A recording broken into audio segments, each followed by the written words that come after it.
என்ன மேட்சுங்க! இங்கிலாந்து அப்படி ஒரு ஃபைட் குடுத்தாங்க. ஜேக்கப் பெத்தல் கிட்டத்தட்ட ஒரு 120 அடிச்சு ஜெயிச்சுடுவாருன்னு நெனச்சோம். நம்ம எந்த அளவுக்கு இங்கிலாண்ட புகழ்றோமோ, அந்த அளவுக்கு இந்தியன் டீம் மெம்பர்ஸை பாராட்டி தாங்க ஆகணும். கிரன்ச் மொமெண்ட்ஸில் அவ்வளோ டஃப்பான பிட்ச்சில், அவ்வளோ ஒரு டஃப் சிச்சுவேஷனில் பயங்கரமான ஃபீல்டிங். பும்ராவோட அந்த 18th ஓவர் அதோட இம்பார்ட்டண்ட்டாக, ஏன்னா பும்ரா நல்லா போடுவார்னு எல்லாருக்கும் தெரியும். ஹர்திக்கோட 19th ஓவர் பவுலிங்.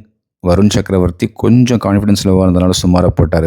அவரை தவிர டூபே கூட ஓரளவு கான்ஃபிடென்ட்டாக போட்டார். First 3 deliveries. அக்ஷர் பட்டேல் நல்லா போட்டார். ஹர்ஷ்தீப் சிங்கும் 2 ஓவர் சூப்பராக போட்டார். So bowling super, fielding super, batting சொல்லவே வேணாம். ஏன்னா இந்த பிச்சில் யார் வந்தாலும் அடிக்கலாம் அப்படிங்கிற மாதிரி ஆகிடுச்சு. சஞ்சு ஒரு சூப்பர் நாக். ப்ரூக் அந்த கேட்ச் மிஸ் பண்ணது கண்டிப்பாக வருத்தமாக இருப்பார். மற்ற எல்லா பேட்ஸ்மேனுமே சப்போர்ட் பண்ணாங்க. So going into the finals கான்ஃபிடென்ட்டாக இருப்பாங்க. ஏன்னா 2 டஃப். ஒரு டிஃபென்ஸ் பண்ணும்போது இன்றைக்கி ரொம்ப டஃப்பாக இருந்தது. சேஸ் பண்ணும்போது அன்றைக்கி டஃப்பாக இருந்தது. ஸோ 2 சுச்சுவேஷனுமே ஹேண்டில் பண்ணியிருக்காங்க. நியூசிலாண்டும் நல்லா ப்ரிப்பேர்டாக வராங்க. ஒன்று குல்தீப் யாதவ் மேபி வரலாம். வருண் சக்கரவர்த்தியோட கான்ஃபிடன்ஸ் லோவாக இருக்கனால. ஃபைனல்ஸ் எப்படி ஆடுறாங்கன்னு பார்ப்போம். மீண்டும் சண்டே பேசுவோம். நன்றி நேயர்களே.